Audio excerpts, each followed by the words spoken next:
E aí, pessoal, nesse vídeo eu vou tentar explicar por que países que investem em educação tendem a ser mais ricos. As respostas que tentam explicar por que um país é mais rico que o outro sempre foi alvo de várias discussões e vários estudos. Mas foi um cara, o Theodore Schultz, um economista que ganhou o Nobel em 1979, a primeira pessoa a de fato tentar analisar os efeitos da educação na economia dos países. Esse cara começou a comparar a capacidade de produção agrícola dos países ricos com a capacidade de produção agrícola dos países pobres. E ele percebeu que os países ricos tinham uma alta capacidade produtiva e os países pobres uma baixa capacidade produtiva. Mas por quê? Ele percebeu que os países mais desenvolvidos investiam mais no capital humano, ou seja, nos atributos dos próprios trabalhadores, que era basicamente investir no conhecimento e na especialização daquele trabalhador, ou seja, investir em educação. O Theodore Schultz era americano e ele começou a analisar a economia norte-americana, que na época já era muito boa. Ele percebeu que os americanos não dedicavam tanto tempo e tanto dinheiro no capital físico,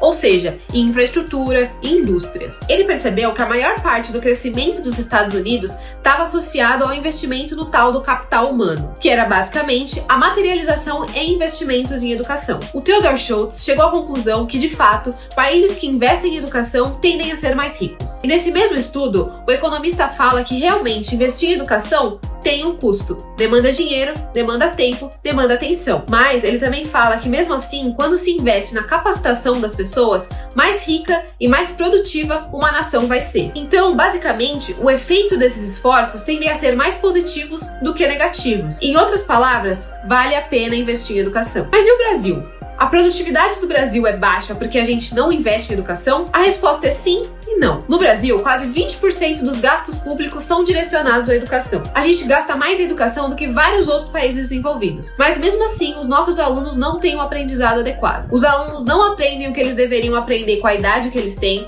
Muitos deles saem da escola sem saber ler direito, sem saber escrever direito, sem saber fazer uma conta de matemática simples. No PISA, que é uma prova internacional que os alunos brasileiros fazem, o Brasil ficou na posição 63 dos 70 países participantes. O que a gente conclui com tudo isso? Que é possível sim um país investir muito dinheiro em educação, mas mesmo assim ter uma baixa capacidade produtiva. O problema então está na gestão desse dinheiro. O Brasil é exemplo que colocar dinheiro num lugar simplesmente por colocar pode não gerar resultados positivos. Não necessariamente a produtividade dos nossos profissionais vai aumentar se a gente colocar um monte de dinheiro em educação indiscriminadamente. Enquanto não houver uma alocação de recursos onde realmente está precisando, seja ensino técnico, formação de professores, primeira infância, enfim, onde realmente as evidências mostram que ele vai fazer resultado e vai trazer diferença para o aprendizado dos alunos, a gente nunca vai sair da estaca zero. Em outras palavras, o país não vai gerar riqueza, mas ainda assim é fato que faz bem para um país investir em educação.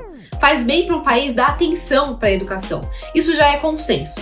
Não é à toa que vários políticos com diferentes ideologias, diferentes posicionamentos, defendem a educação como realmente um vetor transformador que desenvolve não só a economia, mas profissionalmente e a vida pessoal das pessoas também. Mas gastar em educação sem nenhum tipo de gestão inteligente desse dinheiro não é suficiente para qualificar o capital humano de um país e gerar riqueza. É isso aí, galera.